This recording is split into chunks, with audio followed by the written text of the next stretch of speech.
भोपाल से प्रस्तुत हैं प्रादेशिक समाचार। नमस्कार, समाचारों के साथ मैं जितेंद्र रघुवंशी। पहले मुख्य समाचार। प्रधानमंत्री नरेंद्र मोदी ने कहा, संस्कृत समय के साथ परिष्कृत हुई लेकिन प्रदूषित नहीं हुई। भाजपा ने प्रदेश में प्रचार के लिए घोषित किए स्टार प्रचारक। कांग्रेस की ओर से आज प्रियंका गांधी संभालेंगी मोर्चा। ई नीलामी के जरिए अगले महीने 200 मीट्रिक टन गेहूं बाजार में होगा उपलब्ध। और भेड़ाघाट की संगमरमरी वादियों में शुरू हुआ 2 दिवसीय नर्मदा महोत्सव। अब समाचार विस्तार से। प्रधानमंत्री नरेंद्र मोदी ने सतना जिले के चित्रकूट में संस्कृत को सर्वश्रेष्ठ भाषा बताते हुए कहा कि संस्कृत भाषा जानने को पिछड़ेपन की निशानी मानने वाली मानसिकता के लोग पिछले 1000 साल से हारते आ रहे हैं और आगे भी कामयाब नहीं होंगे। इससे पहले प्रधानमंत्री ने चित्रकूट में जानकी कुंड चिकित्सालय की नई विंग का लोकार्पण करते हुए कहा कि इससे लाखों मरीजों को नया जीवन मिलेगा। उन्होंने कहा कि आने वाले समय में सद्गुरु मेडिसिटी में गरीबों की सेवा के इस अनुष्ठान को नया विस्तार मिलेगा। उन्होंने तुलसी पीठ के जगत गुरु रामानंदाचार्य के साथ 3 पुस्तकें, अष्टाध्यायी भाष्य, रामानंदाचार्य चरित्रम और भगवान श्री कृष्ण की राष्ट्रलीला का विमोचन किया। श्री मोदी स्वर्गीय अरविंद मफतलाल के जन्म शताब्दी वर्ष समारोह में भी शामिल हुए। प्रधानमंत्री ने रघुवीर मंदिर और कांच मंदिर पहुंचकर पूजा अर्चना की और यहां आयोजित एक प्रदर्शनी का अवलोकन भी किया। प्रदेश में विधानसभा चुनाव के लिए भाजपा ने अपने 40 स्टार प्रचारकों की सूची जारी कर दी है। इनमें प्रधानमंत्री नरेंद्र मोदी, गृह मंत्री अमित शाह, पार्टी के राष्ट्रीय अध्यक्ष जेपी नड्डा और प्रदेश के कई नेता शामिल हैं। इस सूची में उत्तर प्रदेश के मुख्यमंत्री योगी आदित्यनाथ और असम के मुख्यमंत्री हिमंत बिस्वा शर्मा भी स्टार प्रचारक बनाए गए हैं। इसके अलावा टिकट काटे जाने वाले पूर्व गृह मंत्री उमाशंकर गुप्ता को भी स्टार प्रचारक बनाया गया है। वहीं अखिल भारतीय कांग्रेस कमेटी की महासचिव श्रीमती प्रियंका गांधी और पूर्व मुख्यमंत्री कमलनाथ आज दमोह में कांग्रेस की जनसभा को संबोधित करेंगे। इन्फेंट्री स्कूल महू में इन्फेंट्री दिवस पर infantry memorial for the infantry school Mhow के कमांडेंट लेफ्टिनेंट जनरल PN अनंत नारायणन द्वारा पुष्पांजलि अर्पित की गई।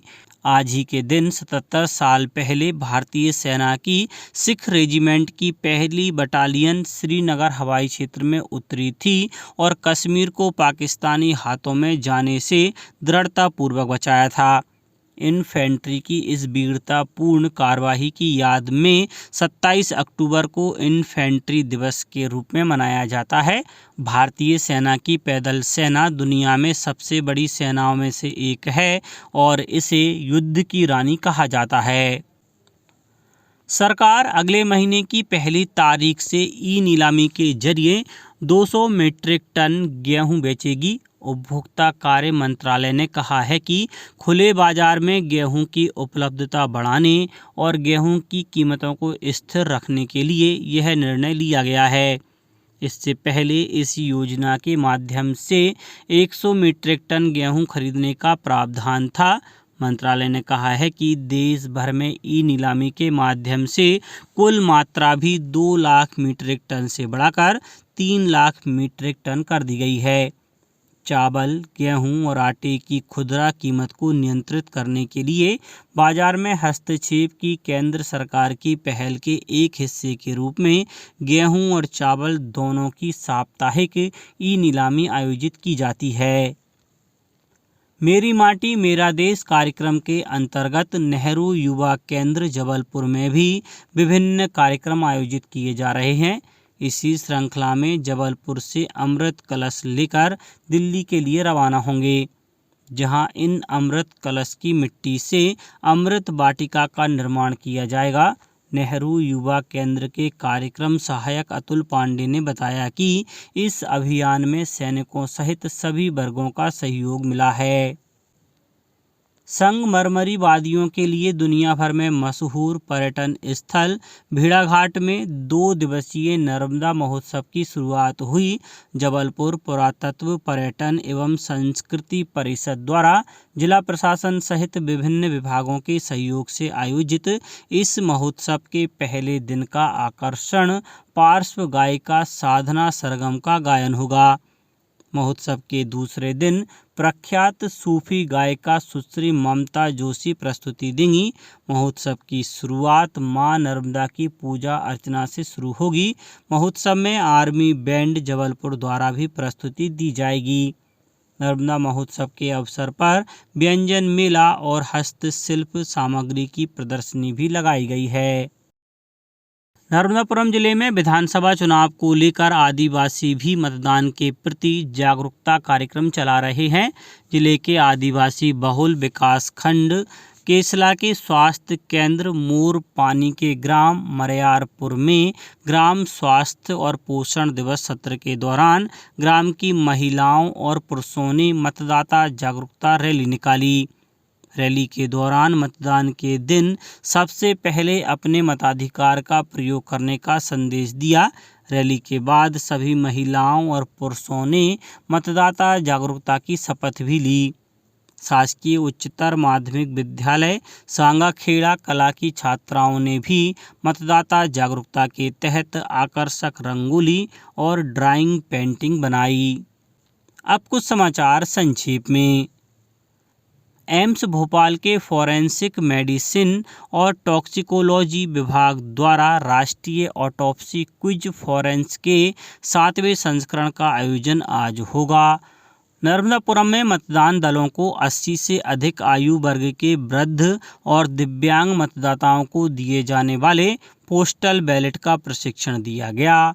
शहडोल जिले में मतदाताओं को जागरूक करने के लिए पचगांव में वोटर सेल्फी पॉइंट बनाया गया है। आगरमालवा के नलखेड़ा में आंगनवाड़ी कार्यकर्ताओं ने मतदाता जागरूकता रैली निकाली और मतदान की शपथ ली।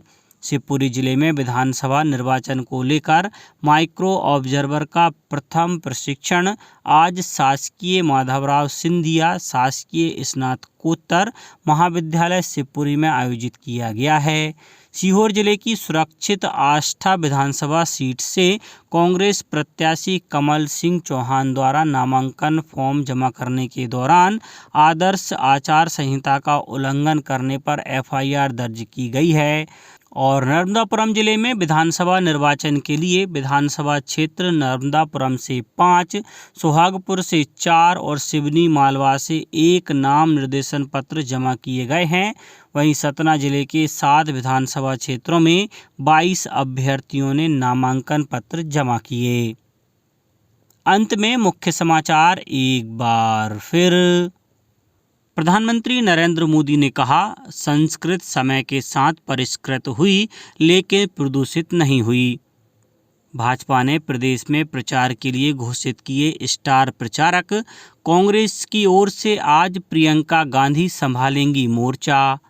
ई नीलामी के जरिए अगले महीने 200 मीट्रिक टन गेहूं बाजार में होगा उपलब्ध। और भेड़ाघाट की संगमरमरी वादियों में शुरू हुआ 2 दिवसीय नर्मदा महोत्सव। आज के इस बुलेटिन में बस इतना ही। नमस्कार।